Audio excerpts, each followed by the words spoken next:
really cool.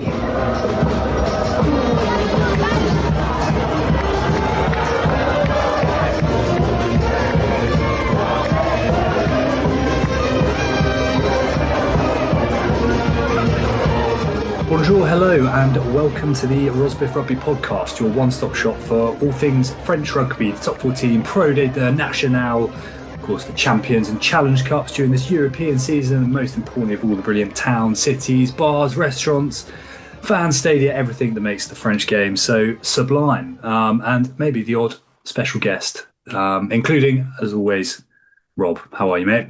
Yeah, I'm all right. Counting down the days until the weekend. The pilgrimage. First one of the year, first time to La Rochelle for a game. Just so excited. I'm so excited. Having got that email through from I just sent you a link of the kind of match day info. Yeah, the Parmentier de Canard, the bodega. The juices are flowing. Yeah, I can see your heartbeat rising rapidly from through the screen. Well, what better way then to get us in the mood for La Rochelle week, to talk about all things Champions Cup, top 14, Pro de, a man who has seen it all. We were very lucky earlier to catch up with an absolute gent in Zack Holmes. Enjoy. So our previous guest was a top 14 winner, our most recent guest, but we've won up that with a former top 14 and Champions Cup winner, former Brumbies, Western Force, but more importantly, La Rochelle, Toulouse, Union Bordeaux, Bergler, and current Oyonnax man, fly half. I think we probably call you a fly half, utility back. Yeah. We'll go into that maybe, but the man with a very storied career in France, Zack Holmes. Welcome to the Rosbiff Rugby Podcast. Thanks for having me, boys. No, glad to be here. Quite the roll call of stuff, but most importantly, Friday night, good win at home to Carcassonne. You boys are up to 5th. You guys are potentially a little bit of a gap between, there's a little bit of a gap between the top 5 and the rest maybe opening up. You guys are going pretty well. Yeah, we didn't have the best probably start at the beginning of the year.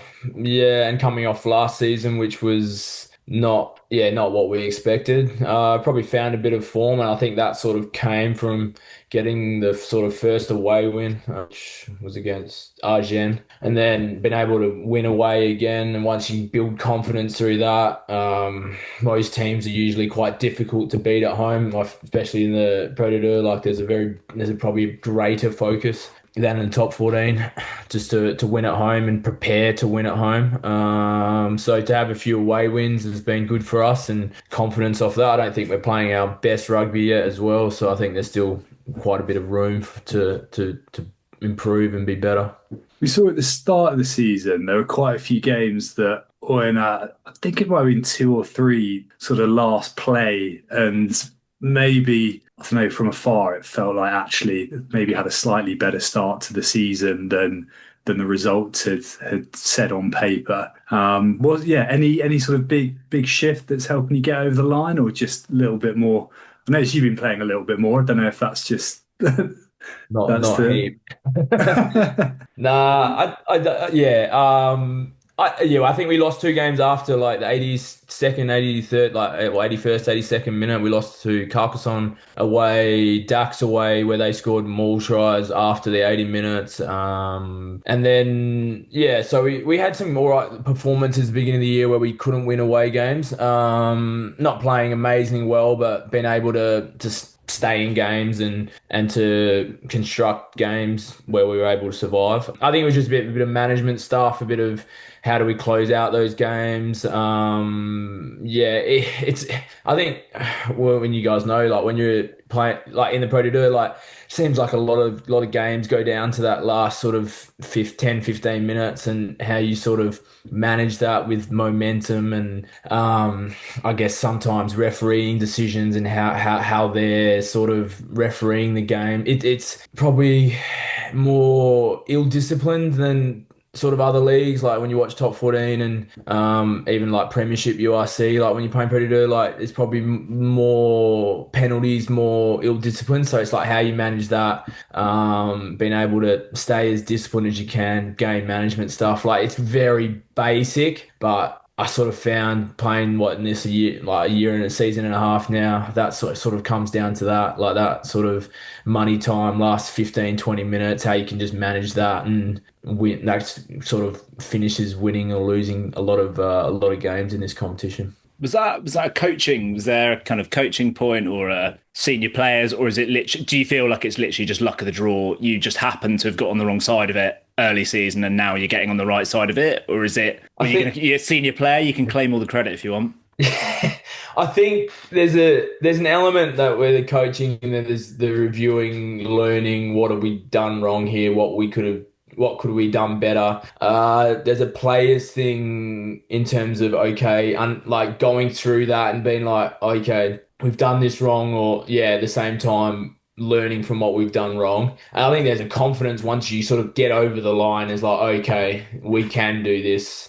It's doable. I think when you lose a few games like that, yeah, you can, it's a bit of a confidence thing, especially winning away. You can get into this sort of cycle of losing away and almost looking for this magic thing that creates winning away, or like, oh, let's do something different. I think they've been pretty good this year, keeping things pretty much the same. Not too much has changed. Yeah, and then just being able to get a win away is just be building that confidence. And I think in the Pro to like there's a lot of momentum swings throughout the season. Like you can get on a good run, and then say if you lose a game at home, it can be kind use a bit more panic stations because it's so hard to win away. So just about keeping that momentum. I think now we've got a group, and the team's quite settled, I'd say. There hasn't been too many injuries. From that, yeah, the performances have been quite stable. Without probably being super or like probably the level that I think we can get to, but with the selection and not having too many injuries, our performance have been quite consistent, and that's important in this competition. It's selection and rotation and that sort of stuff is a bit of a hot topic at the moment because of the Champions Cup being, we're seeing all sorts of teams, and the Sunday night game in the top 14 there's been some blowouts as well. Pro Day is obviously like an even longer season, but I've kind of got a bit of bee in my bonnet at the moment. I actually think that, and the last guest we had on was Billy Searle. He said at Argent last year, like it helped. Like, he hated the fact that they rotated so much away from home. Might correct me if I'm wrong, and please do. I feel like the teams that are more consistent week on week in terms of selection are the ones that are actually building momentum, and the teams that are going complete second 15 away from home are just it's just killing momentum. Sounds like it kind of. I sort of see it from both sides. Like, I guess you can't play every game, so like there's just too many games. It's like. Yeah, it's just too difficult. Especially it's a physical competition. It's probably not the same speed and the same amount of ball and players probably as the top 14 or sort of URC those competitions. But the contact's probably heavier. Like you have bigger guys, probably not as like athletic and as powerful, but like just pure size and that like the boys are huge in this competition. I think the problem like coaches have and that's sort of something I'm maybe moving into and what thinking about that, putting that hat on is you don't want to say lose. Like if you keep the same team and then you end up maybe say losing 5, 6 guys at once, and then you have a group of guys that have not had any time. They've just been training, maybe quite not feel connected or like not in probably a position to come in and play as well. It can create quite a divide in the squad. So it's been able to keep the guys that aren't playing interested and allowing them to play, keeping that squad dynamic whilst getting results. It's quite an interesting dynamic, I guess, which coaches have to deal with. And from the outside, you're probably like, we'll just keep playing your best team and continuing that momentum, I guess. But you also don't want to create a situation where you lose 4, 5, 6 of your best players at once. And then what are you going to do? You guys that aren't ready or haven't had any game time for 6 weeks. It's yeah, and then you're in a probably worse position. So it's about almost managing guys' load so they're able to play the majority of games,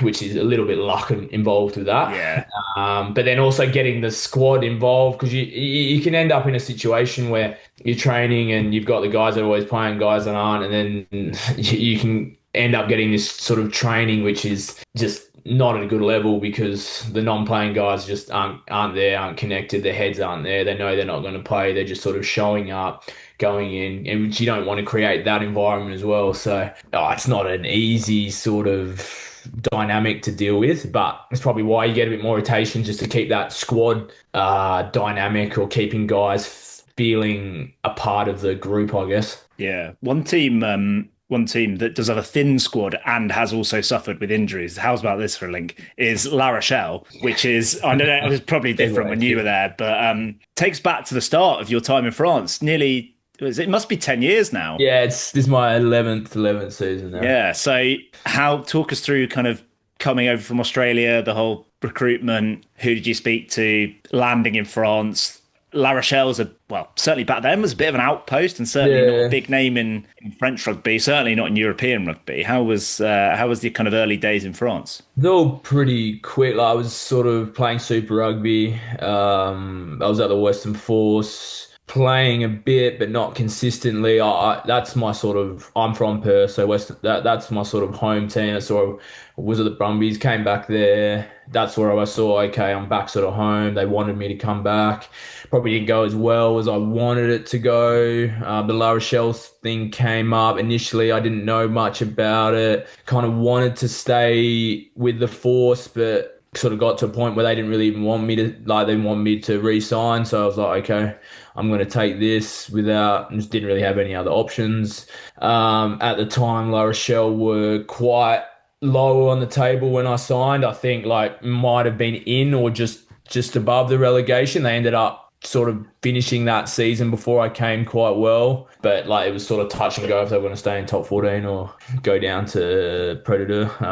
So yeah, came over not really knowing much. I think finished Super Rugby 2 weeks, get all my stuff, get what I needed, go over to France, start pre-season pretty much. Yeah, I don't know if you guys been, your boys haven't been to La Rochelle. We've been there, but we haven't watched a game yet. Yeah, it's not the easiest this weekend. It's not the easiest place to get to. So I remember flying into Paris, getting on 2 trains. You had to sort of swap over in Poitiers, getting in. Clazo was a coach. He had to pick me up at the airport. Picked me up, didn't really say. So you've landed. I didn't really know at the time. And now, like once I knew him, his English pretty good, but he didn't really say. Took me to the club.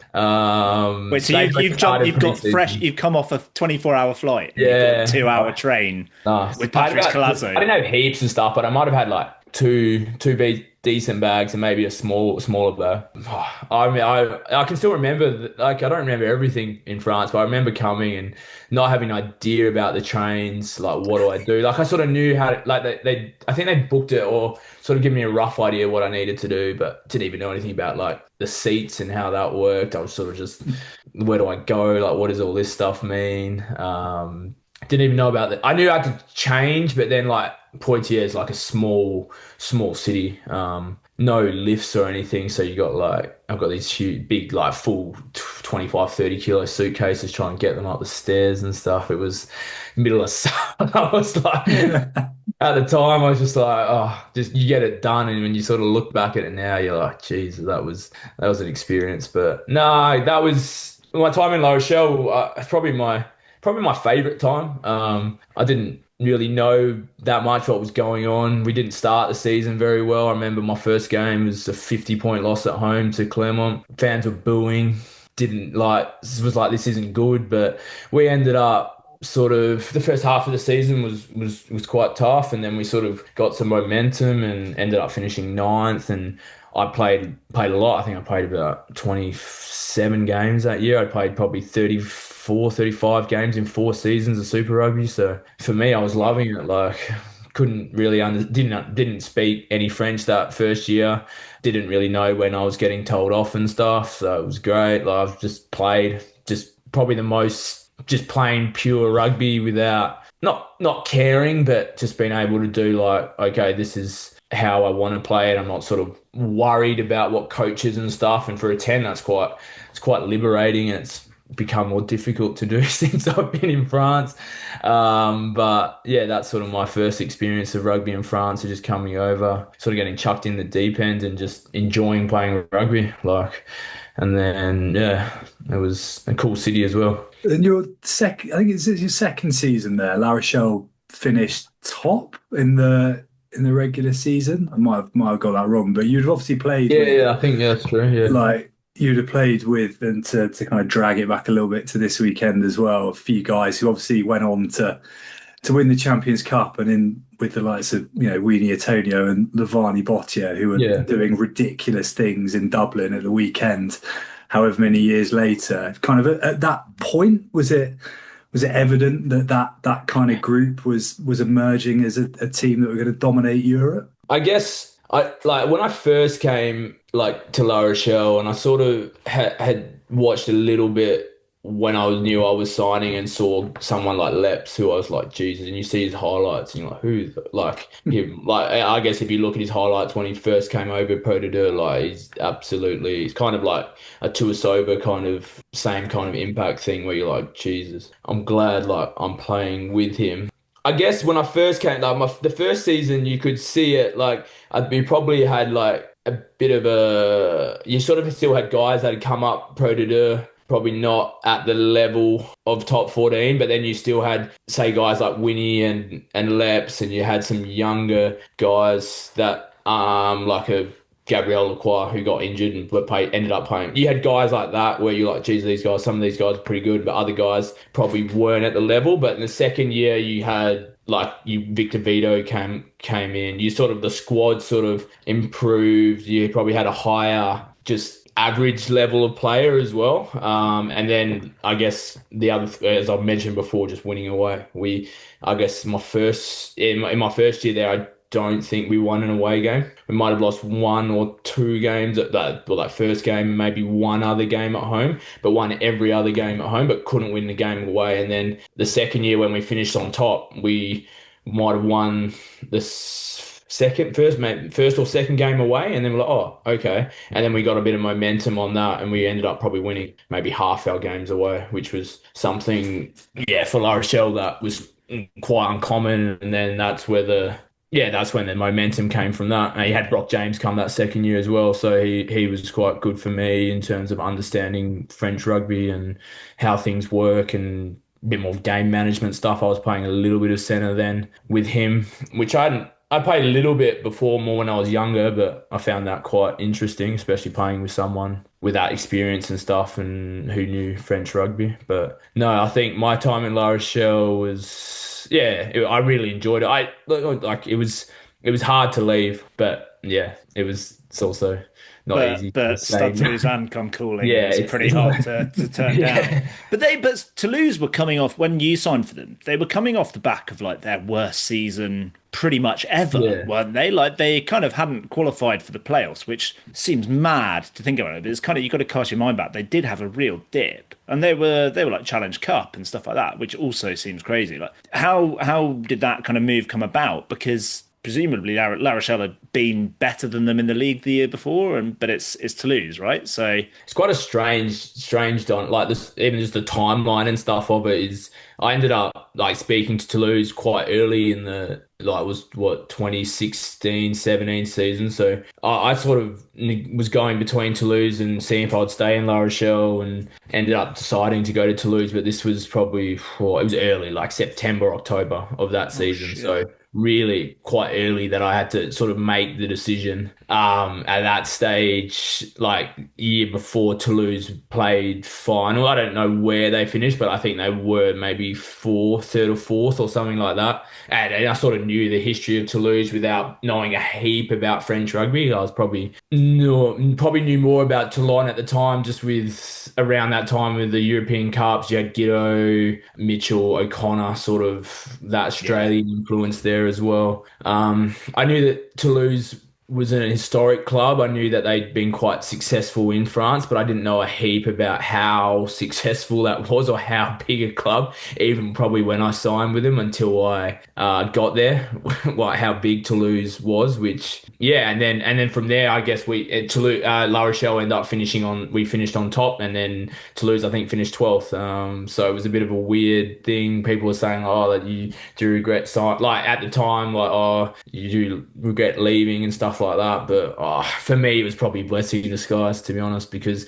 there wasn't that much expectation on Toulouse going into that next year, finishing 12th. They'd signed Dupont at the same time, Colby at the same time, which I guess people in France knew about Dupont a bit then. He'd done some stuff at Cast where you're like, well, Colby, I sort of knew about playing Super Rugby, but over here he wasn't really known about. So I was quite excited with, yeah, and some like guys like Charlie Faumuina, like you brought like the guys that they brought in. You're like, oh, this. There's some good guys. Even with the guys there, they were still all internationals, really good players. So I was like, well, if I can play well and get opportunity, it's gonna look good for me or be good. It's a good opportunity for me to be able to play and then hopefully have success after them coming off a bad season. So it was actually a really good situation for me to come into, I think. Like we can't not ask when you first roll up at Toulouse and there's this young guy from Cast, Antoine Dupont. Is it freak show stuff straight away? Young bloke taking a bit of time to settle in. Like, yeah, how well, what's it like to sort of, I guess you must have started tens of games with him, and yeah, how was it? Are you the reason he is where he is now? Is the steering the ship at 10? Definitely not. I think I guess you watch everyone that plays 10 with him. It looks it's just a lot easier. He just you just have a lot more time. Just people just so worried about him. Even when he's just able to create so much. I guess if you watch him on the field now, he's not really changed. Like he's always calm. He always looks in control. He always backs his ability. He's always able to is not saying his decision making just from experience has probably got better, but when he was younger he could just get himself out of situations, like if he would pick up and maybe there wasn't something on, just with his speed, his ability to beat someone one-on-one with his footwork. He's strong for someone, like he looks like he's not big, but like just it's just his power, just his ability to be able to get himself out of danger. I think, yeah, you've seen what he's become over the since he been at Toulouse, but I think, yeah, it was always there. I think even when you see him at Cast when he was 18, you could see that, yeah, there's something special there.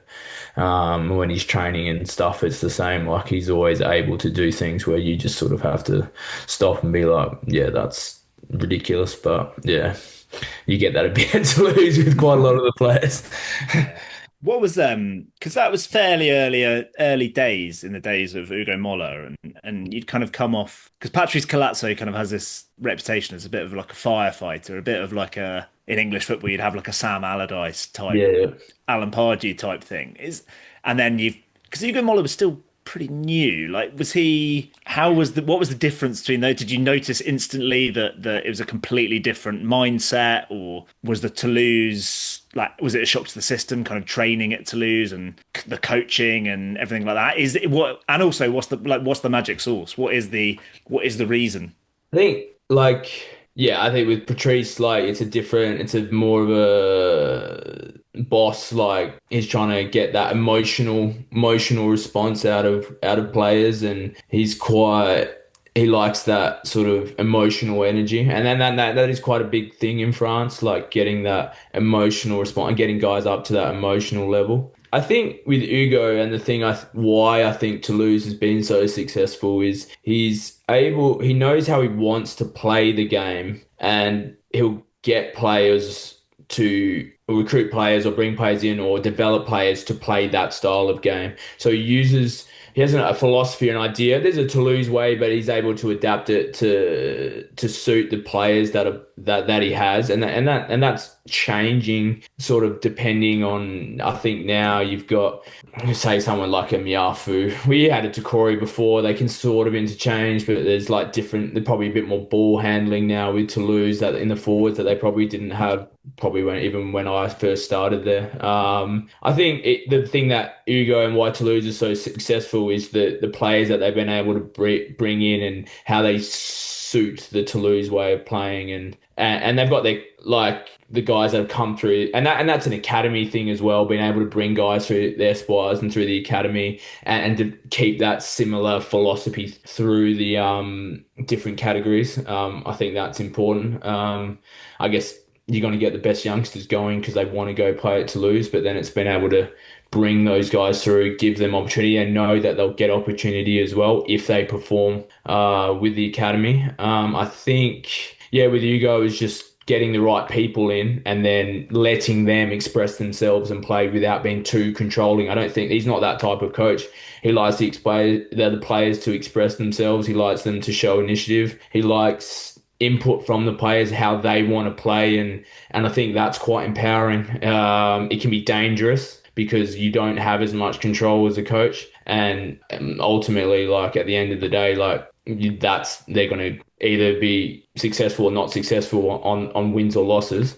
But to create a culture where it empowers the players and enable to express themselves, I think that's why Toulouse has been so successful over the last probably 5+ years now. You mentioned him there. We've got to touch on the double winning year in 2021 and the man that was leading the charge in the celebrations, Joe Takori. Talk us through any highlights from those days out, I guess, of you guys winning the double, but the nights out afterwards or the days out. Like, also, how on earth do you like double up? Like because you guys went for days after that Champions Cup win, and that's like, and then a few weeks later, you're kind of back on it, and the machine rumbles on, and I you win again. don't know. Yeah, I don't understand like just physically or like how he is able to do it. Like it's like actually, yeah, it's unbelievable, and you can witness it, and you see him do it, and you might leave and get some sleep and come back, and he's still there, and he's charging, and then the next like I physically I don't understand. It's unbelievable. Like. Are you guys like almost on a rota, like But Zach, guys will come in and your out. turn He's for a like couple of hours with Joe.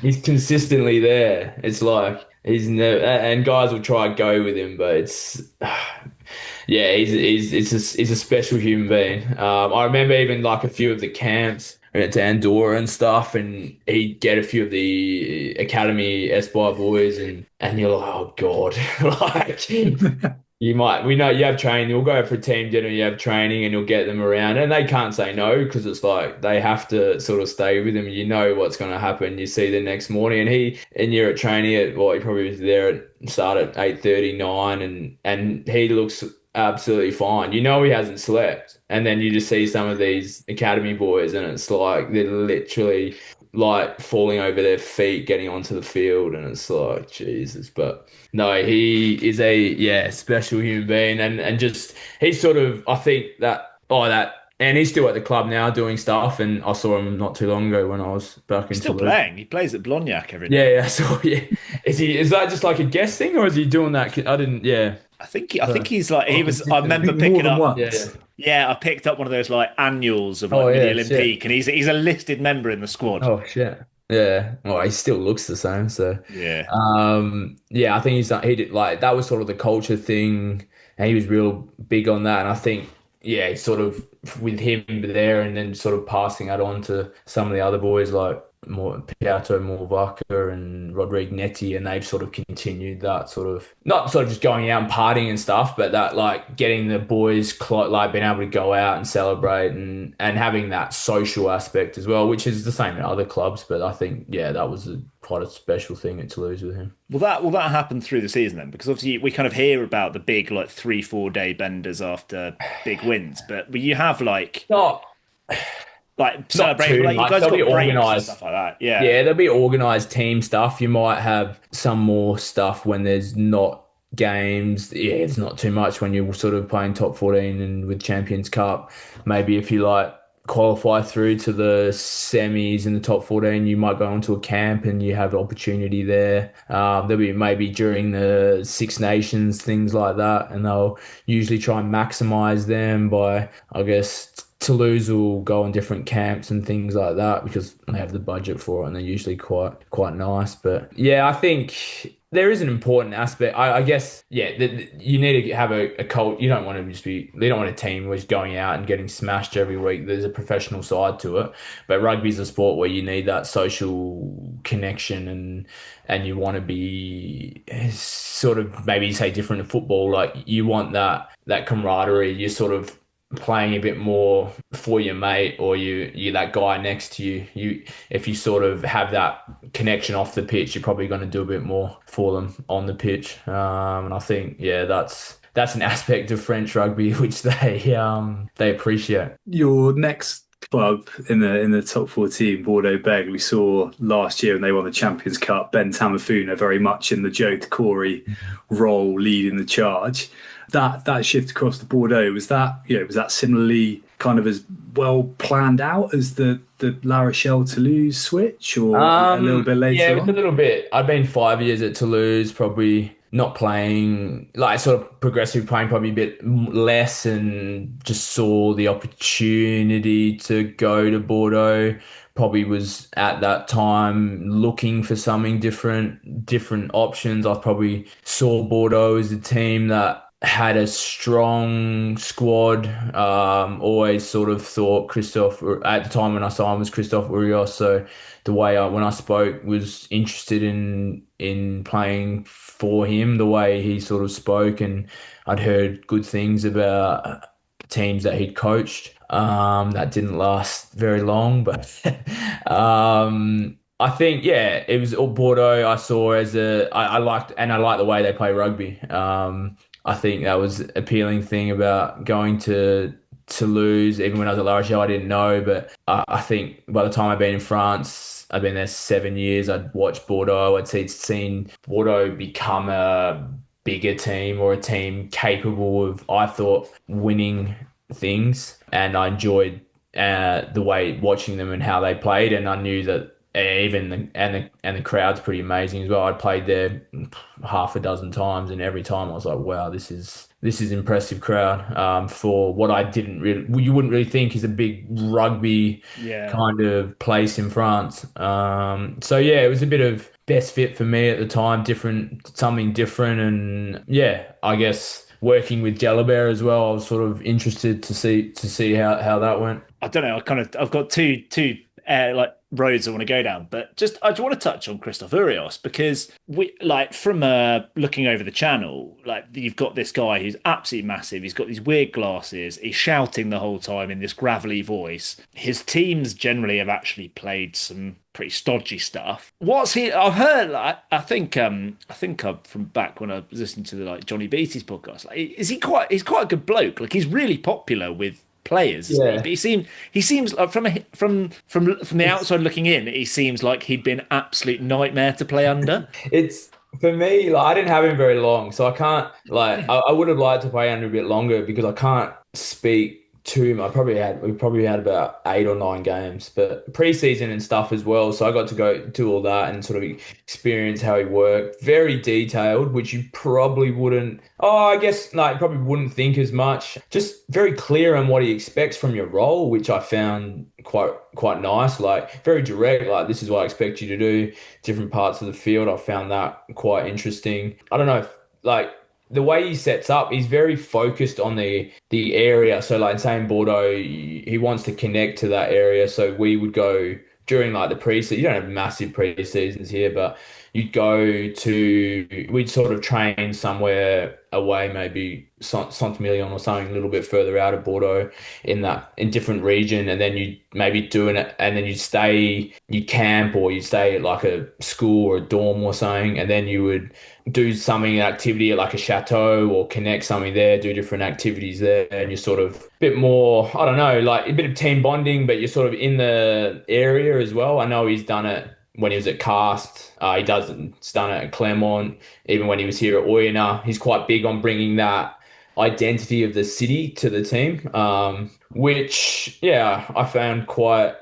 when you're a new player, probably when you're there a few years, probably gets a bit old, but it's like kind of cool to see the city a bit more or understand a bit more about the city. No, I think he's had a lot of success in France. I guess even what he did hit at Oyonnax, which from pretty much nowhere to finishing sixth, I think they finished in the top 14, which is sort of unheard of for a team like a city as small as Oyonnax to be able to achieve that. But no, I enjoyed it. It was just he got sort of.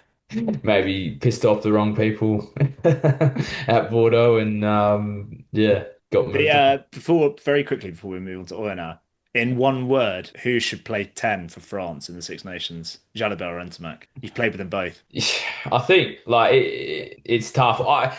To be honest, I think it's the combination of Dupont and Intermac. Just that's what works. Like if you're just saying who's on better form, who's playing better, I'd say Jalabert at the moment. I don't think any 10 in the world's playing as good as him. Like when I watch Bordeaux at the moment and watch him play, else is on his level or near.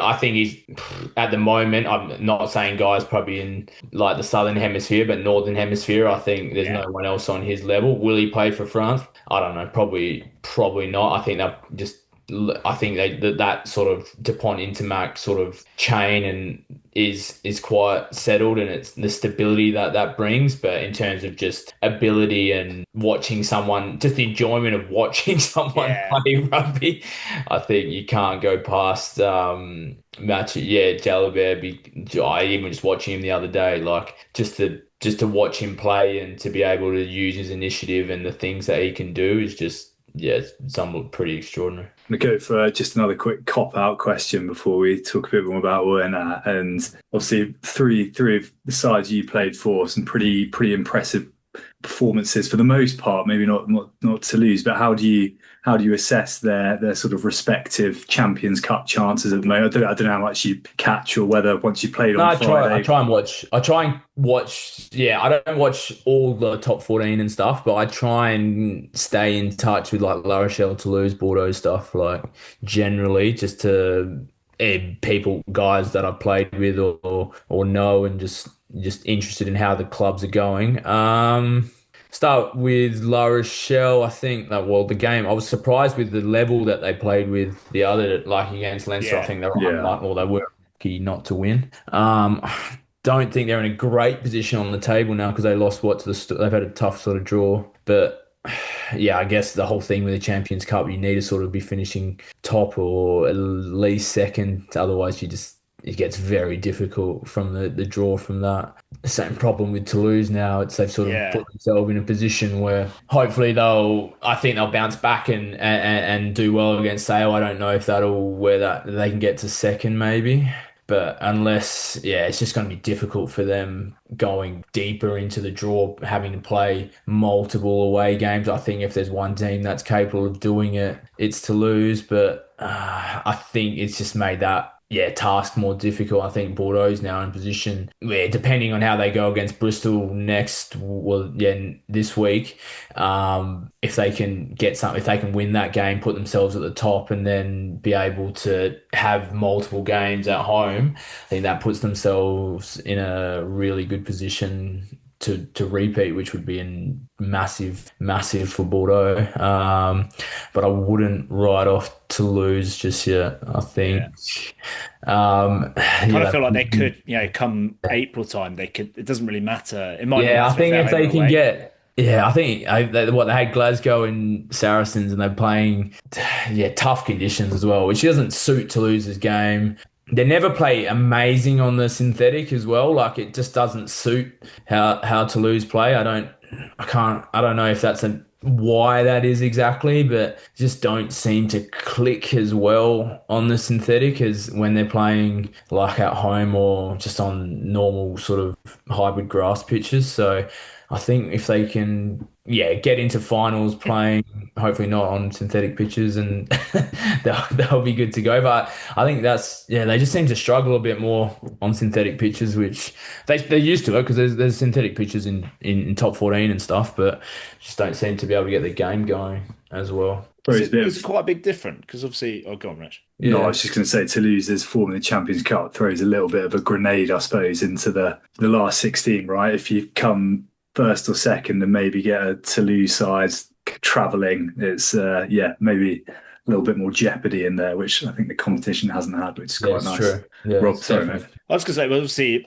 moving on to Oyonnax, like you're on a synthetic for at least half of your games with Oyo because of yeah. the snow. Does that how are you finding things at Oyonnax? I think the one thing that like I really want to ask is what was it like last year with the whole Joel Abd England coach going away kind of on the because it I don't think you guys won a game in a week that he might have been with England. Like I can't remember at the time that it Yeah. just wasn't working around the time that he would have been away. It Every time there was like England camps, you guys, I don't think you guys won a game or something like didn't that. Like even it's really realize that per se. He sort of like when it got announced, I think it was probably maybe the end of the first block. It was sort of he would be Fabian Cibre would move into that head role and Joe would come back as when he wasn't in camp, but it would be under sort of Fab.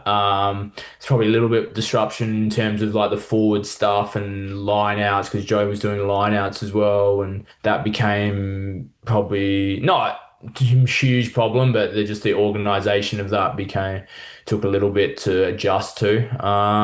it Yeah. can't be helpful, right? Like if you've got Oh, but it's not helpful, but you have coaches getting fired during the season and then yeah. move on. Like it probably wasn't, it definitely wasn't ideal, but I think we were able, last year we had times where we got momentum. We were able to like put 3, 4 games together and then we go on a run where we lose 3, 4, 5 games. Like it was just, yeah, it's hard to put something like you got Joe moving little, and then you had the stuff with like say Chris Farrell and Rory Grice going on, which sort of was not like that sort of happened and that through, but that we were still getting results at that time. So you can't. There was different things that happened in the season, but I think we came into the season with an expectation like, okay, we're gonna come back, we're gonna blitz the competition, hopefully finish high up in the table,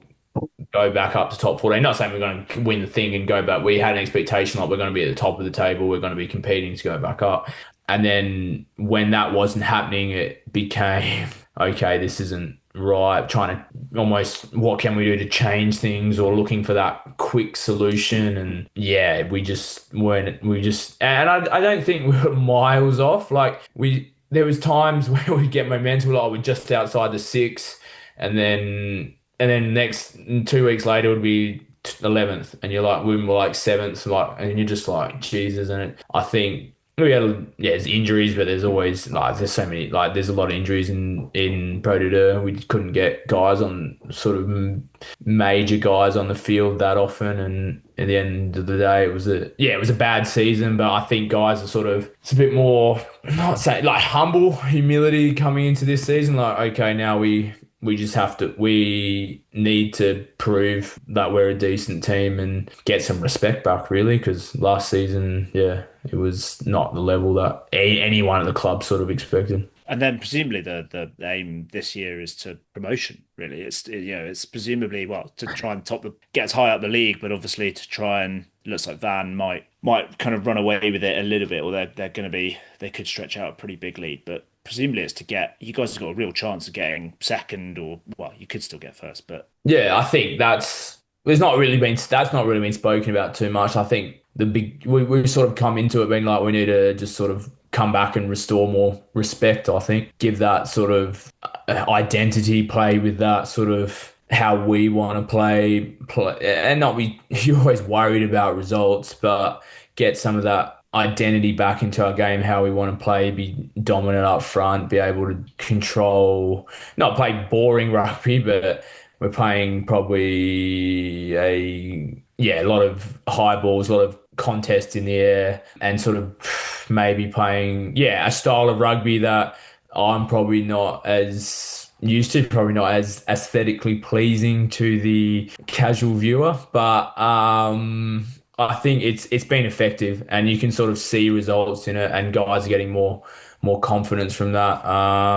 There's an opportunity to where are we now fourth. I think there's a bit of a gap to the top. I think Van probably the benchmark. Colomia we've got this week are been to impressive as they were last season. When you look at some of their play, then you've got teams that probably underperformed a bit the first half of the season, like a Bree. But when you look at their squad, you just like, yeah, they'll be very dangerous. Or even Grenoble, they're kind of in a similar situation that we were last year. Like, I don't think they're that far off, but once you sort of lose that confidence and get a few result like those close games that you don't win, and then it just becomes this kind of cycle a bit.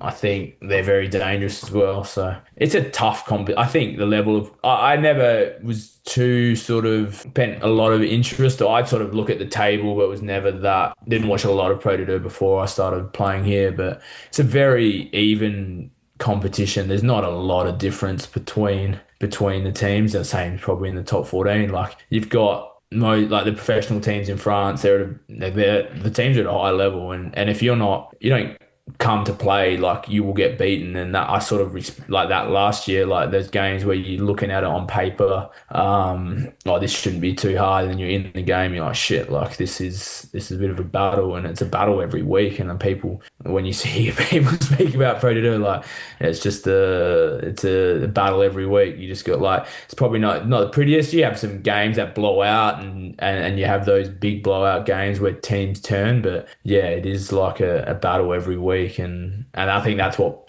gets people sort of excited about it as well. Like that sort of, you don't know what you're going to get. So unpredictable. Yeah, and that's the exciting thing about French rugby is, yeah, that inconsistency kind of creates excitement because you just don't know what you're going to get. No. But yeah. You mentioned briefly a little bit sort of rediscovering identity. You spoke earlier about Christophe Urios and the whole sort of that link between the places you play. And obviously there are loads of clubs in France, Brives and Castres, quite small places with the rugby team at the heart. Oyonnax is somewhat smaller than all of those, right? And is it one of those? Is it effectively the kind of mood, the pulse of the city is dictated by the rugby club? Yeah, pretty much. I don't think there's not a whole heap else going on. They'd like to sort of argue me. Just my neighbors around here will just ask me what's going on or why. Like beginning of like last year, it was like what's happening, da da da, and I was like,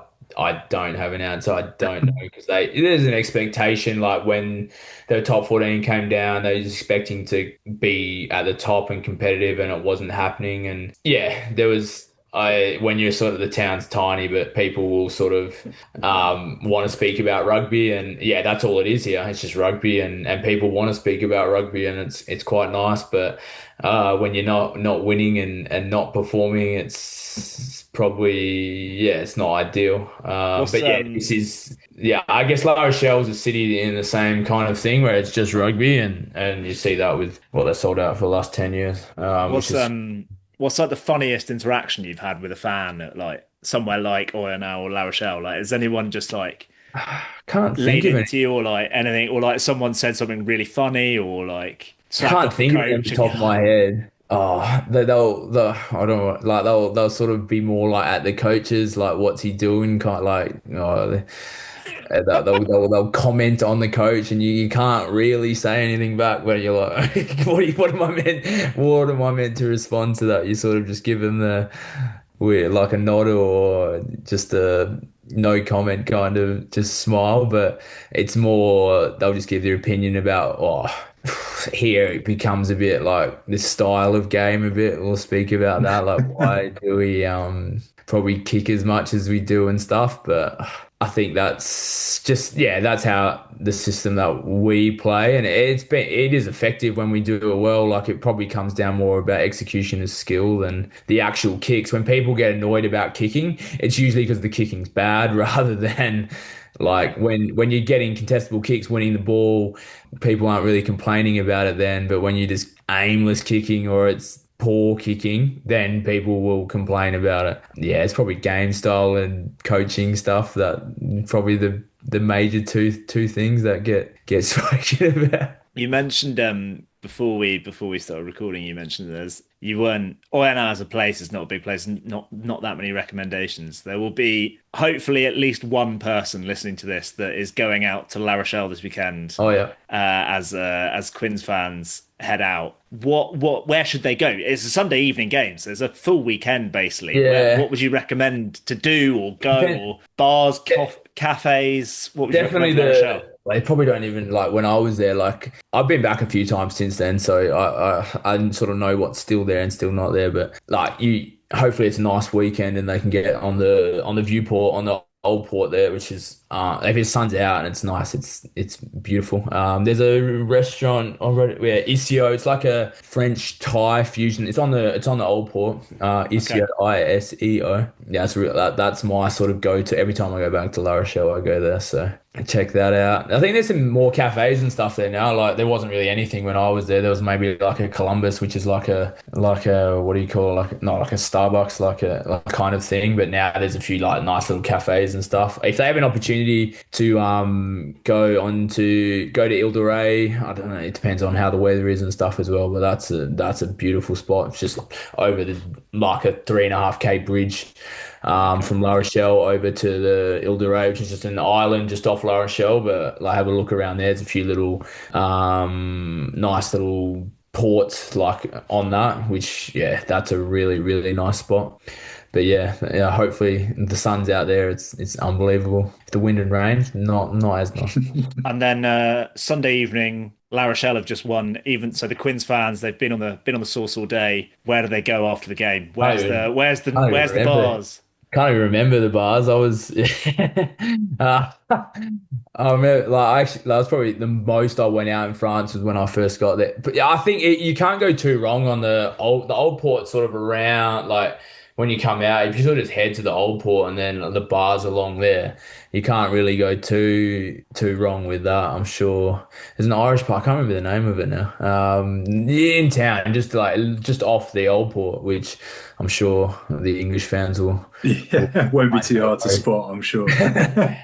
Imagine the Quins supporters group have probably got some sort of takeover at the Irish bar. I feel like that's quite a I think common they'll thing get in these that away pretty days. quick. Yeah, but hopefully they get some nice weather. I said before, like Bordeaux, the atmosphere there, but I still think La Rochelle is my the atmosphere in that stadium is my top one in France when that's.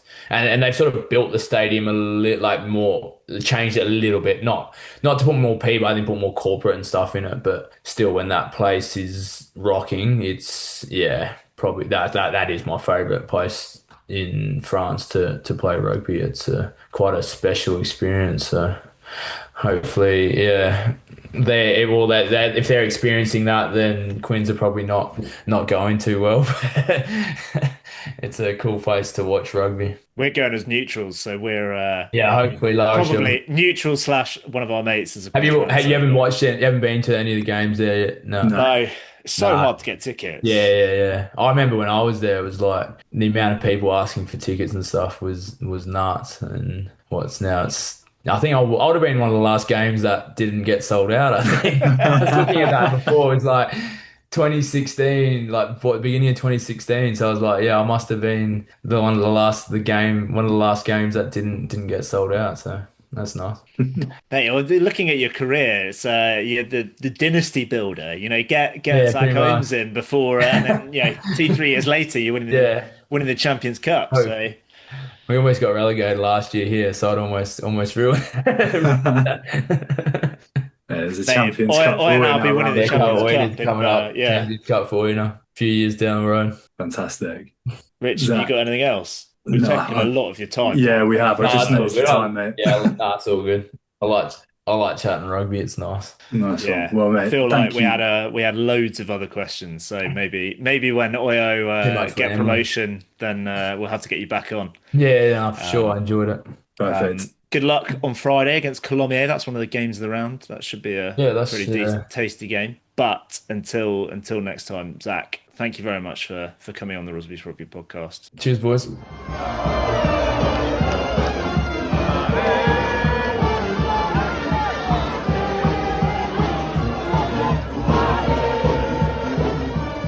All right, Rob, Zack Holmes, some career in France, isn't it? 11th season, all the big boys of at least of recent times ticked off. And it seemed inevitable that Oyonnax are probably going to win something massive in the next few years. Yeah, get your bets on now for 2028, I reckon. Promoted this year, get into the champ. Yeah, well, no, that might be a bit too soon. But yeah, they're going to win the Champions Cup by 2030. We could have asked him. We could have spoken to him about all sorts of stuff. I was a little bit annoyed.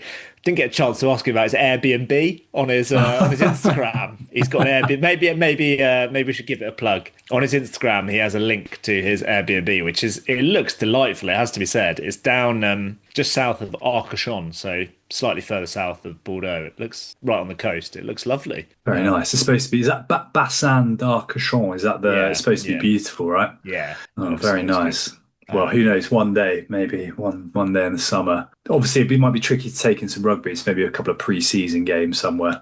Yeah. Also, just following on from where the last week's pod left off, we didn't ask him about if he'd ever been pranked in the Prankster Nonce or whatever it was. What his interactions with Nonce du Quang were when he was at Bordeaux. Well, sometimes it's important just to let the legend live on. You don't want to be told actually pretty steady Eddie bloke, and it's all a bit of a pretense. I'm not convinced it is. Let's we spoke a little bit about it with Zach, but no harm in talking a bit more about the Champions Cup. There was some, I mean, the three big boys that Zach played for, probably as good a place as any to start. The big conclusion from this weekend, Richard. Toulouse can't do it on a rainy night in Stoke. Oh my God! All those years we wondered about Messi's Barcelona. We now know that the Messi of rugby, Antoine Dupont, can't do it on a wet and rainy night. Even wearing tights, you can't do it. Yeah. Let's start there then. I think I was trying to put together. I did watch this, but I was also trying to put together a flat pack sideboard at the same time. So I was a little bit distracted. The sideboard is in one place and hasn't gone out the window or any constituents parts just yet. Yeah, Rob, what are your immediate thoughts?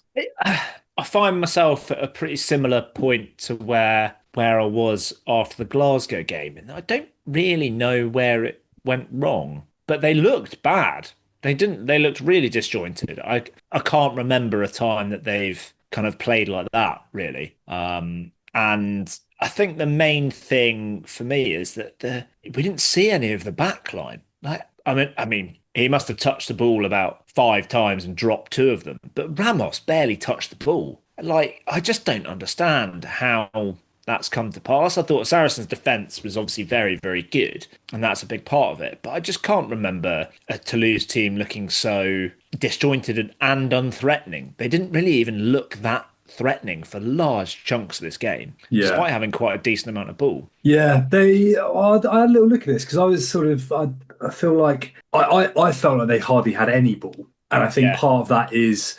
And I had a little look at the possession stats. I think it was like 55-45, but at the end of the game, it was all Saracens last 15-20. And I think it's more to your point, and the conditions were, and particularly by the end when they're chasing it, were genuinely outrageously bad.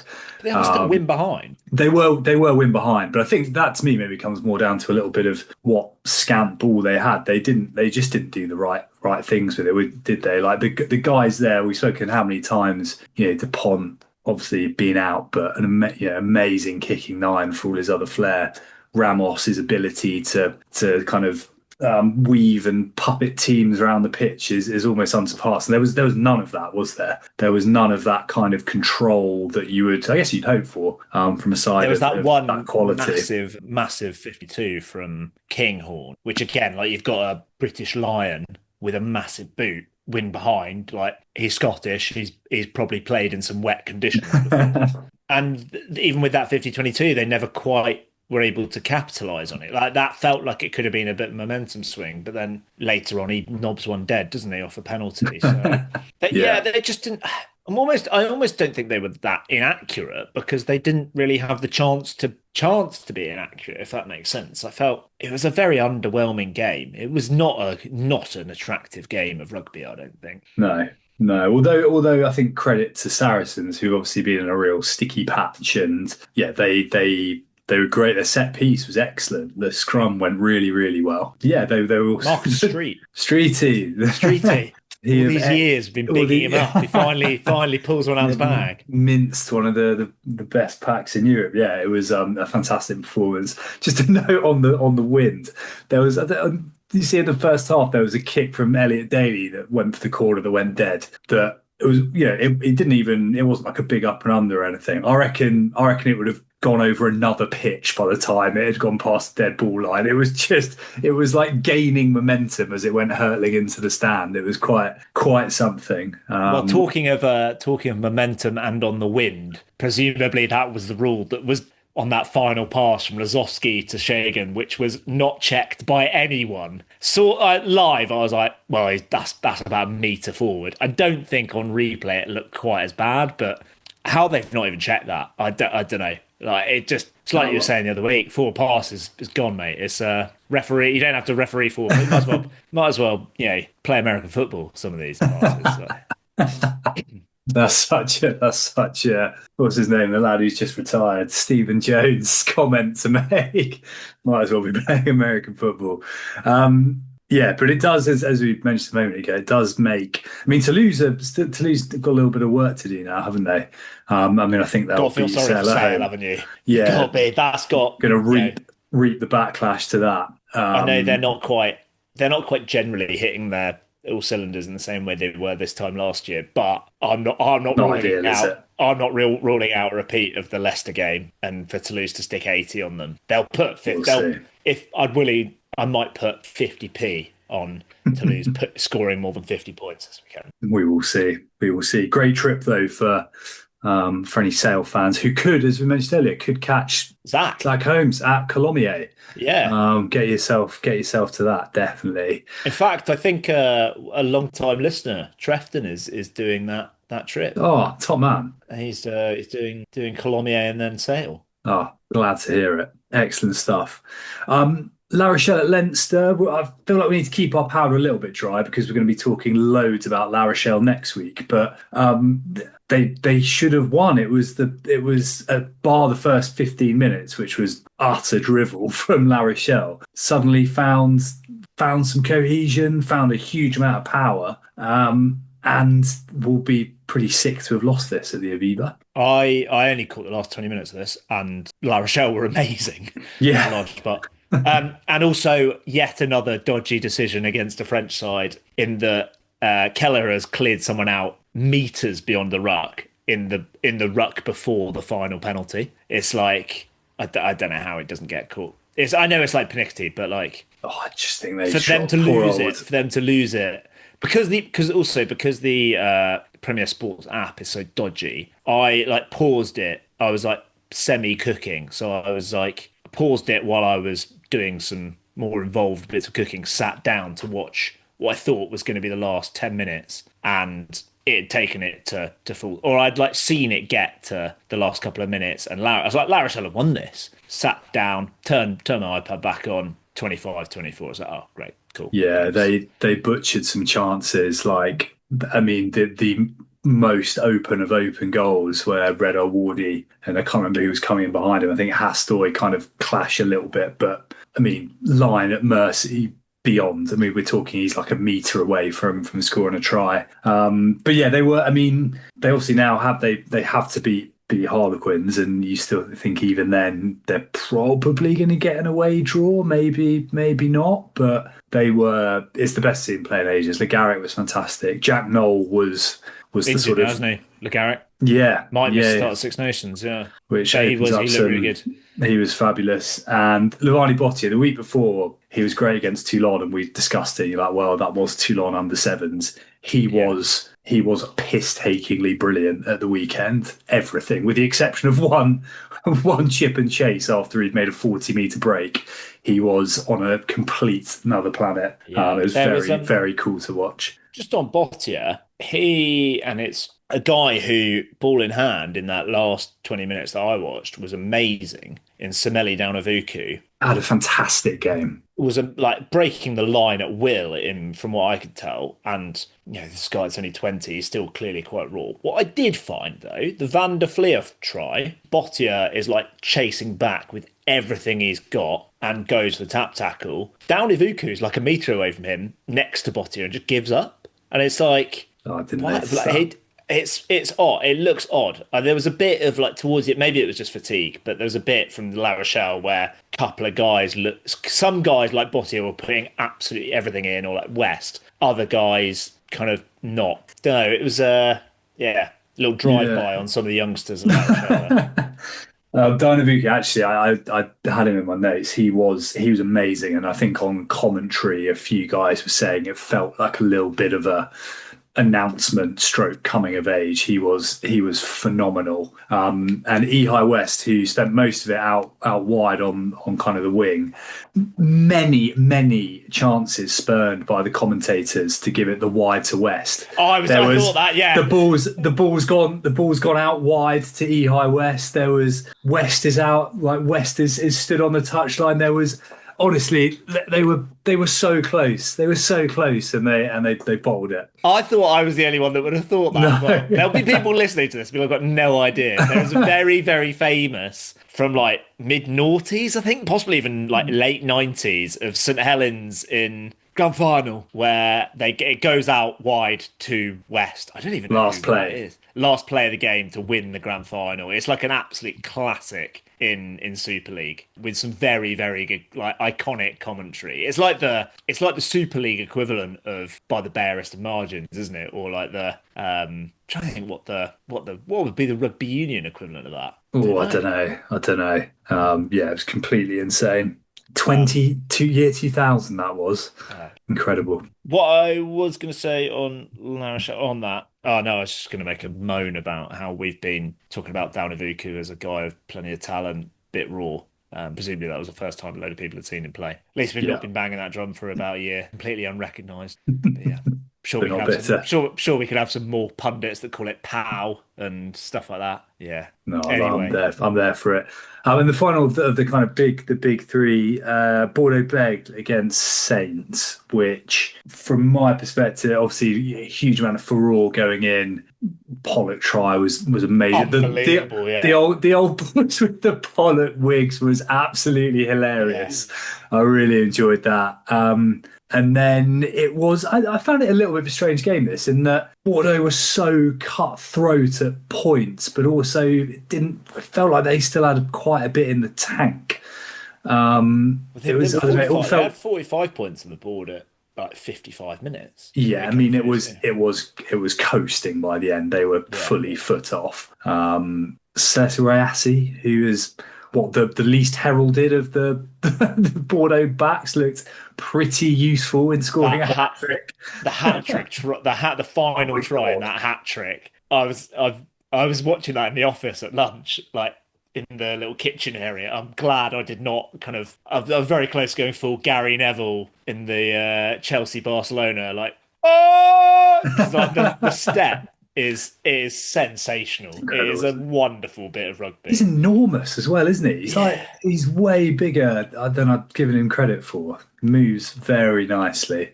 There was also a fantastic bit in, and actually, it's a guy that we've not really been that glorious with our praise. So in years gone by, but he's actually having a very good season in Carlo Sardi. But there was a Yeah. glorious like period where Jamie Lyle on commentary was like, "You'll notice we're not talking because this is fascinating stuff." For whatever reason, the ref mic was like really loud, and they were just getting all the noises from the scrum of like repeated penalties, repeated scrum resets.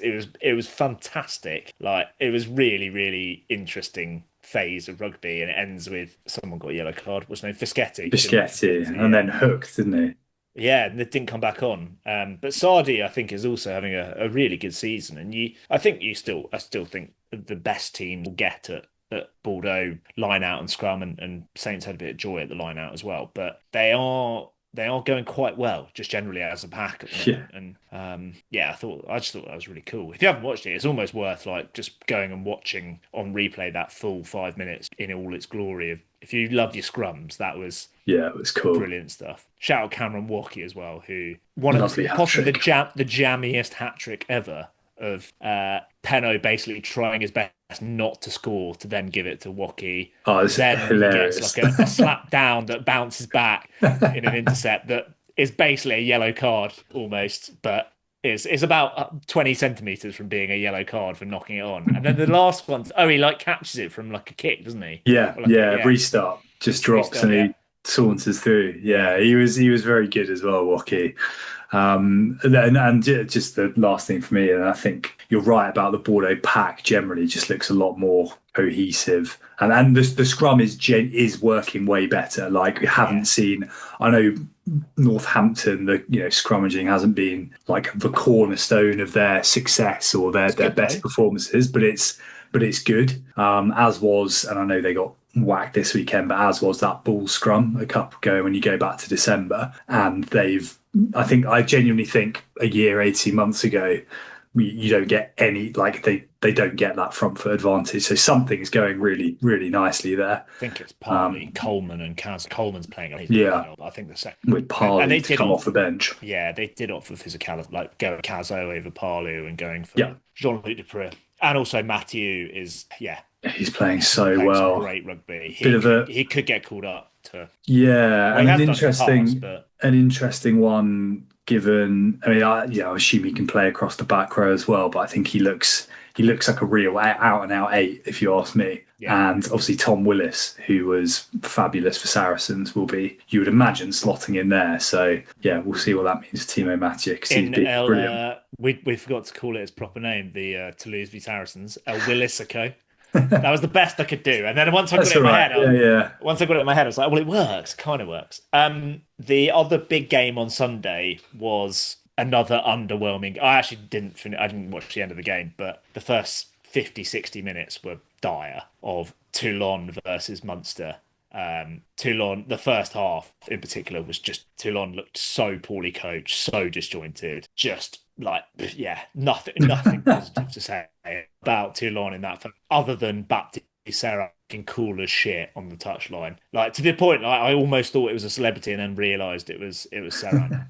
They do have some Yeah. good And off-field also gigs. the other things I noticed in that first half, around the 18-minute mark, we got a sight of the clipboard. Clipboard was blank. Second half, the turnaround had happened in that first 10 minutes of the second half. Clipboard had all sorts of shapes on it. So maybe they weren't poorly coached afterwards. It was just Pierre Mignoni just Needed a bit of time needed a bit of to gestation. scheme on the Yeah. Yeah. clipboard.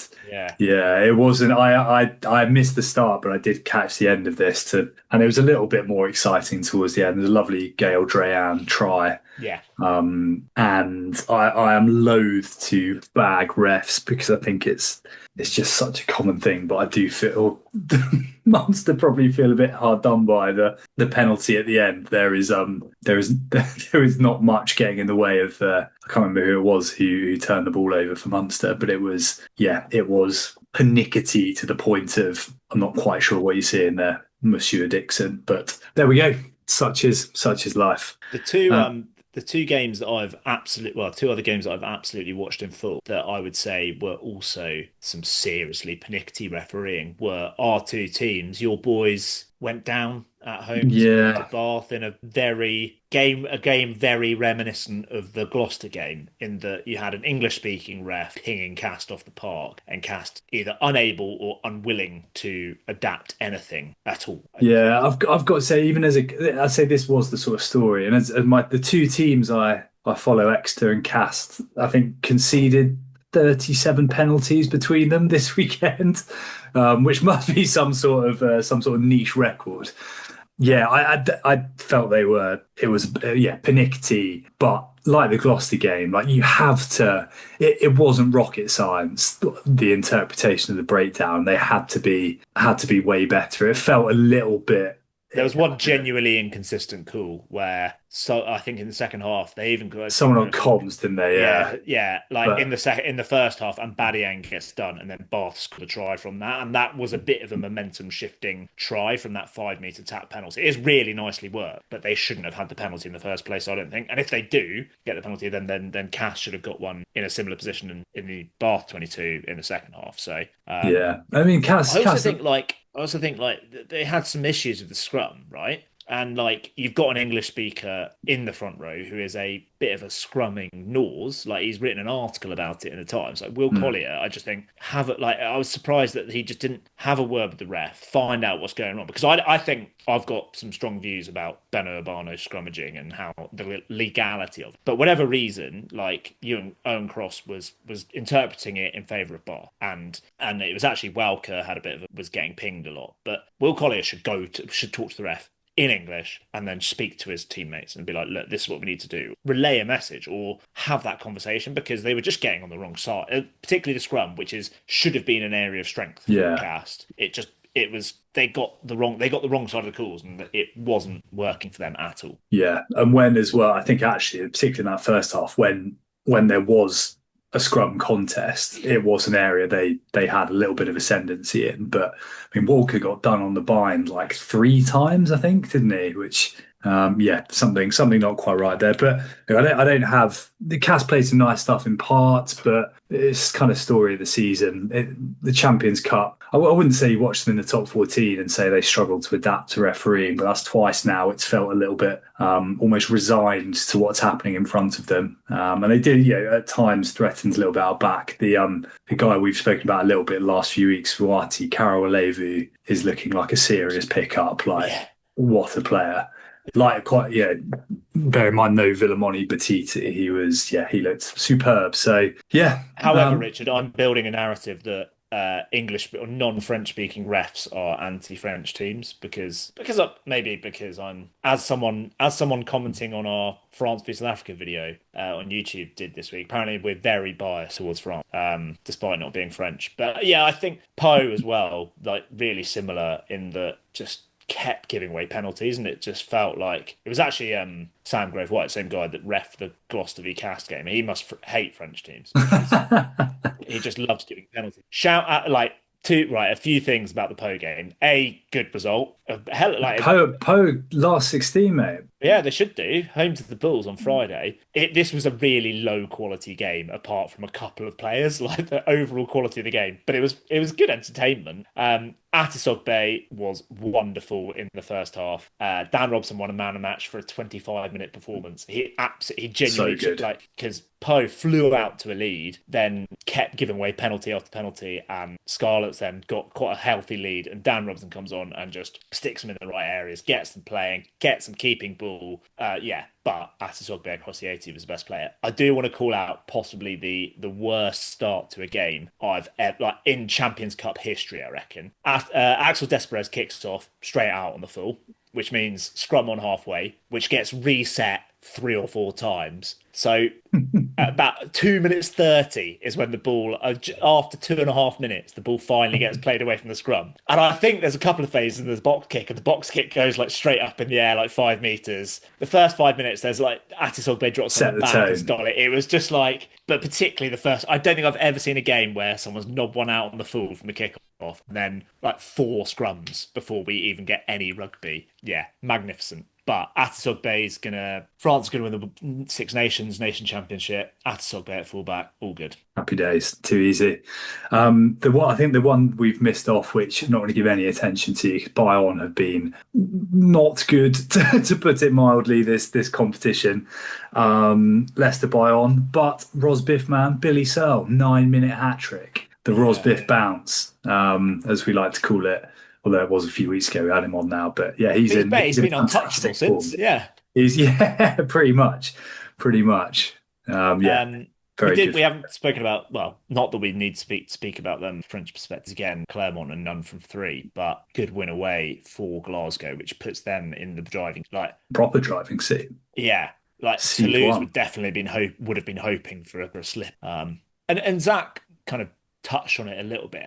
My personal view now is that Bordeaux are the favourites. Yeah, There's an element of like you've got to call Glasgow a dark horse. You can't call Glasgow a favourite. Like Glasgow are one of those teams. They're like New Zealand in the Cricket World Cup. Like you can't ever call them favourites. They're like always the dark horse, aren't they? regardless of what's going on. Yeah. They could be putting 50 points on everyone and they'd still be the dark horses. Leinster, because Leinster aren't that all that. Weirdly enough, Leinster will, because they've got Bayonne away. If Bayonne throw in the towel, Leinster could go 4 wins from 4, bonus points in 3 of them, and have like amazing seeding without actually having to do without and actually play ever being that good. Yeah, and have to host Leicester. Toulouse. Yeah, exactly. Then, well, that's the thing. Like you said to Zach, like they could, it throws a spanner in the works with Toulouse's potential ranking, and I think if Toulouse get them at the Aviva in the last 16 or the last 8, I think Toulouse will get their act. Yeah. More Yeah, game time with Dupont. I think. yeah, I'd agree, but they've given themselves a lot to do. Yeah.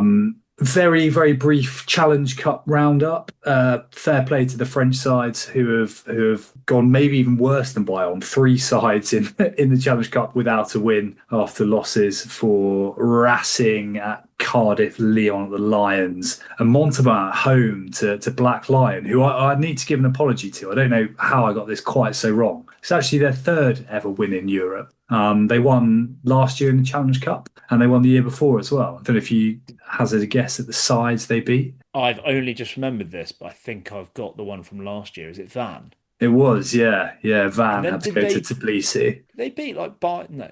Did they beat Bayonne the year before? No, they beat Scarlets Okay. as has become a bit of a hunting ground. Particularly impressive from Lyon, who for us were one of the favourites for the tournament going into it. Yeah. No wins from 3. Cheers. They do have Yes. 2 bonus points though. I don't know. Those are from their first 2 games. Remarkable, isn't it? Montpellier, who, the 2 front runners, arguably before we'll see who drops down from the Champions Cup, but probably say the 2 front runners at the moment, certainly from a French perspective. Montpellier, who the comeback at home to Connaught, I think it was like last 5 minutes try. Hoggy, wasn't it? Converted try. And then I must have been one of 3 people who went on to Premier Sport, found that Stade Francais Exeter wasn't on, and then in my infinite wisdom paid £7 to watch it on EPCR TV, which was Son's commentary, which I don't know if I recommend it or not. Quite nice forming your own opinions. Also feels like quite a lot of money to have no commentary on a game. But just mad that Premier Sports on Premier Sports 2 and on the Rugby Online had the same game of second bottom in the top 14 versus bottom Prem, when you could have had Chiefs are third versus third. Yeah, They're third, aren't they? Like odd scheduling, it must be said. I think it's because they could have gone. It will be a location thing. It's because it's in England, in the UK, so they can send a team right easier than they can. Newcastle, it depends where they are in the UK. Newcastle's a bloody long way. Well, yeah, but they've got. I know. They would have had a Scotland one later on in the off. It was a good game though. You got your money. It was decent. The first 10 minutes scrappy, Exeter utterly dominant, and then Stade Francais kind of turned the screw a bit, got burst, like their maul was sublime, and Exeter just couldn't. It was like back-to-back penalties, ended up with 13 men, and actually rode out that period quite well. Gabriel got man of the match. He was fantastic. Hey, that's his one game for the year where he played like absolute like Retallick Exeter hybrid. Yeah, he was great. The Georgian prop, Mikelidze. He's a good player. Excellent. He was superb. As was the 9, Matassi. Who's really there's a bit of niggle, bit of kind of aggro there, and I think it worked well. Are you saying that he might have been inspired by his coaching team by Rory Cocker, Morgan Parrott, and Rory Cocker? Yeah, the niggle school of scrum halving. He was very good, and Leo Barre actually was probably the one who turned the game the most. Not the most complete performance coming on a fly half for Sam, but just sort of they were 22-0 down, Stade Francais, and won it 27-25. Bloody hell. With a late penalty in the end, but he just wasn't he? He just brought a bit of chaos and sort of broke the game open a bit, and was excellent. This was after in the week a lot of snow in Paris, and they warmed up. There's some amazing footage of some fairly aggressive snowball fights. Like Zach Henry looks like he knows how to land a snowball. And someone, was it Andy Teemer? I might have got it wrong. So someone's just doing up their shoelace, like bent over. And I think it's Henry just drops like a block of like, I don't know, twice the size of your laptop on him. Just no subtlety. Andy Timu unavailable for a selection. Failed his concussion protocol. Incredible. Was But the the real main man story, there? Was the main man in the snowball fight? not Imagine. that I saw. He's probably Macauley's got to be on holidays. Surely Hopefully. he's like South America or Australia or Yeah, I hope so. But the main story from this was I think it's like the Stade Francais Supporters Association, or in one of the bodegas. I'm assuming the Rose Bodega or whatever it is. Lots of post-game pictures, really well-attended match as well, given Challenge Cup. And they did like a little kind of bird's eye view over the top. And it looked like the Exeter Chiefs boys had got well into the après in the little hangar thing. It was Lagoffa Lolita was blasting out, and Tom Hooper, Henry Slade, Faye Waboso, Brown Bampo, like Dan John, they're all there. Kane James is in there, full beans charging around. Yeah, it was good value. Yeah, very enjoyable. Wow, that was a whistle stop tour. A lot of good games coming up. The Bristol Bordeaux one this weekend is actually, for having said Bristol Bordeaux should be favourite cruise through the tournament. It's actually quite a tough game to go to Ashton Gate. Yeah, definitely. I think they'll go. They'll want. Yeah, they will. I think there's going back to back seems a done thing these days. Rochelle. Yeah, definitely. Yeah, and any other games that not obviously La Rochelle Quins is actually got quite a bit riding on it in terms of the knockouts and two teams coming into it in a much really more nicely set up than we would have thought this time last week. Yeah, really exciting. Hope to beat the Bulls at home at the Hamo. I would have thought so. Toulon have got to go to Gloucester, haven't they? Which is, you would think, but they have been a bit iffy, haven't they, Toulon? Well, now they've got game under their belts because they've basically had like weeks off. Now they've played together for a bit. They might actually look like they've played together for a bit. Yeah, they need something less disjointed. That pack, I genuinely think that tight five could be the best tight five in Europe, all round rugby. Possibly, yeah. In terms of there aren't many that I would rather have. Gross, Bobigny, Sinclair, Olivon, Ribbon. So really much. It's tidy, isn't it? Yeah. All right, let's leave it there. We'll come back. A little whisk stop of Pro Day, and we'll leave it there.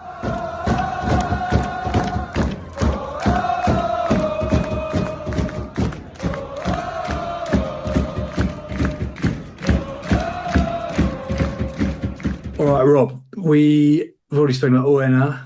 What we did think, or certainly my big hope for this round of Pro Day was we were going to get the elusive, the greatest score of them all, the 3-0.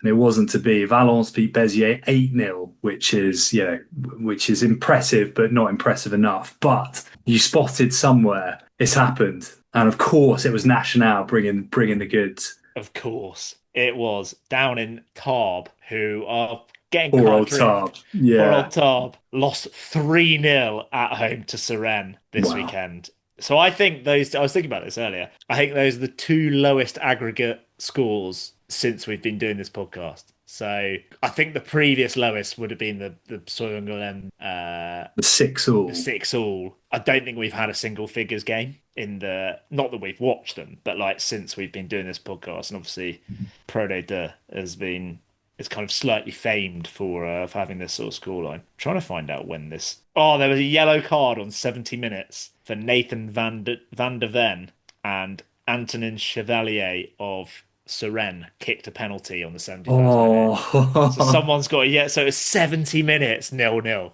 Wow. Amazing. Absolutely. That's fantastic.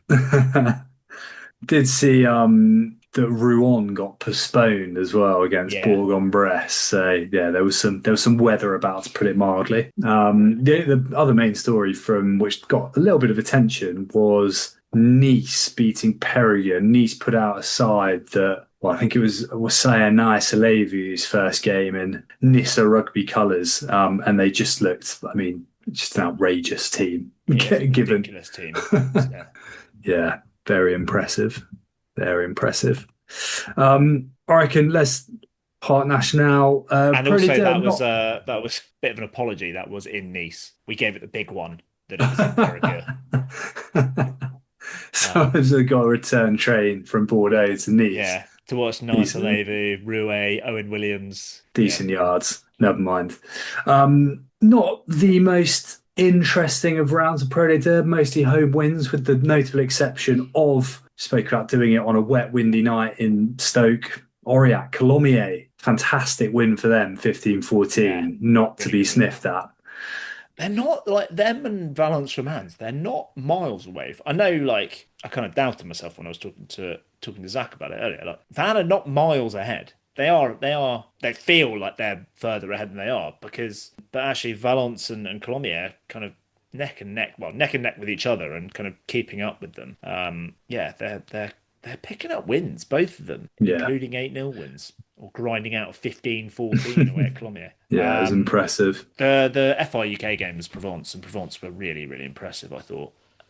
Grenoble, Sam Davis at 10 looked a little bit rusty. There's definitely some hope there from some of the stuff the way he was playing and his mindset and his willingness to play from anywhere. But I think they still just look so rusty. It's interesting that Zach kind of said, look, you kind of lose a bit of confidence and can make all the difference in Pro Leader. And I think that kind of really rang true, or certainly felt on the nose for Grenoble, because they're starting to look like the same, like the names on the paper are still a lot of them are like last year, and it's still not quite clicking. And ultimately, they were kind of blown away a little bit towards the back end of that game. Yeah, Tony very Yards much was so. amazing that first half. Yeah, slotting in at 13. I think for the first time in Yeah, certainly recent playing memory, his little no look offloady.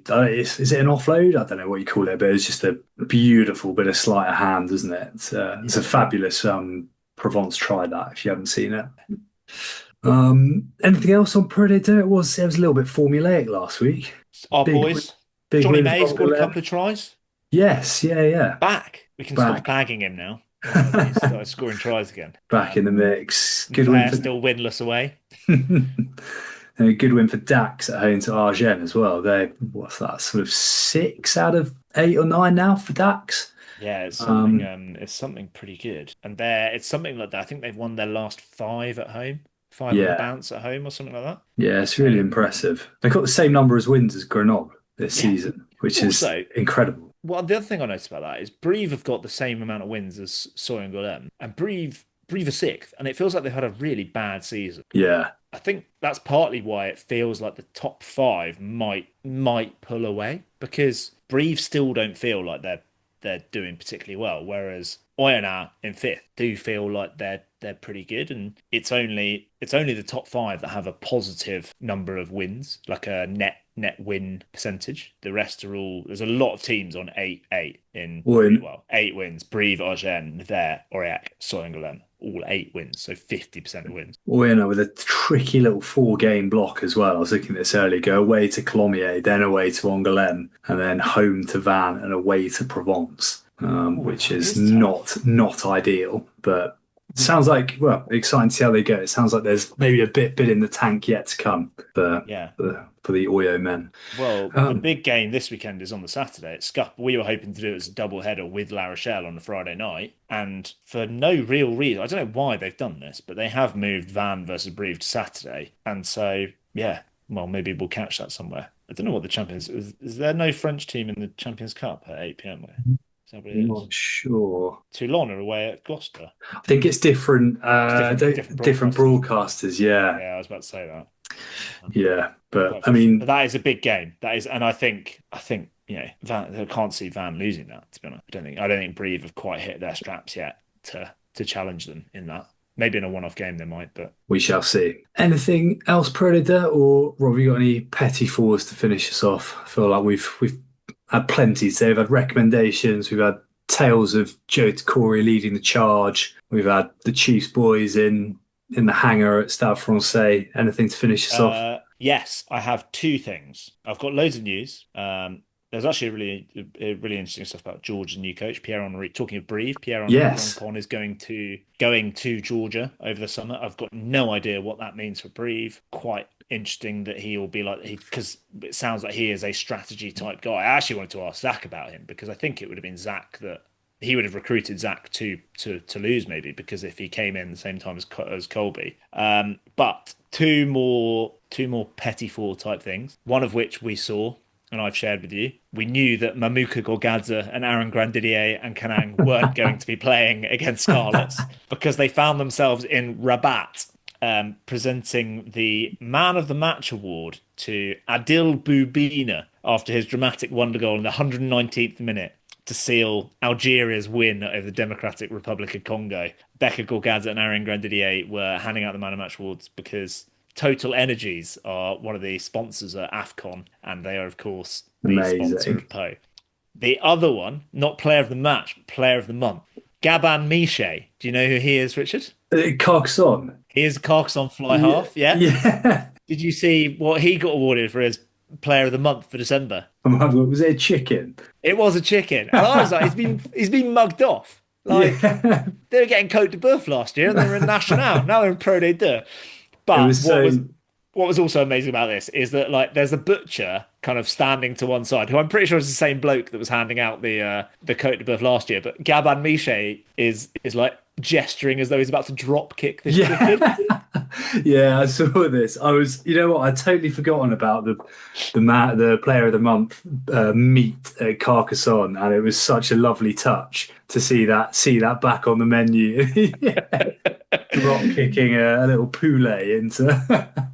To be fair, I think there were a few poulets, but yeah, I think I'd rather have the Côte de Boeuf. But glad to see that.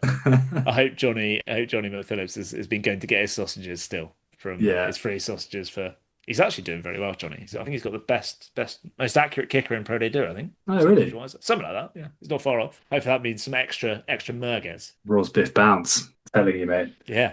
Right, I think we've got a bumper episode. Massive thanks again to Zack Holmes for joining us. Awesome to hear about his incredible career in French rugby and how things are going at Oyonnax. Loads of rugby to come. Champions Cup, Challenge Cup. Probably there on Saturday night on FI UK. It's not on. No, they're not doing it. Is it not? They're having a week off, yeah. Ah. Because there's so much rugby there, I think they're keeping a fixture back for later on in the season. So we might get like a Thursday, Friday, maybe during the Fallow weekend or something. Yeah, that'd be really good when it comes around. Wise stuff. So ignore that. Enjoy the Champions and Challenge Cups. There's probably some National or something like that going on as well. Rob, I will see you bright and early on Saturday morning for our onward journey to La Rochelle. Cannot wait. Until then, finally, we'll go big on La Rochelle next week. We'll try and remember it, and we'll try and. You got any questions about La Rochelle? Get them in, and we'll find out. We'll find out while we're out and about. Little treasure trail around La Rochelle. Right. Thank you for listening. As ever, I've been Richard. That has been Rob. We've been the Rosbiff Rugby Podcast. Au revoir. Au revoir.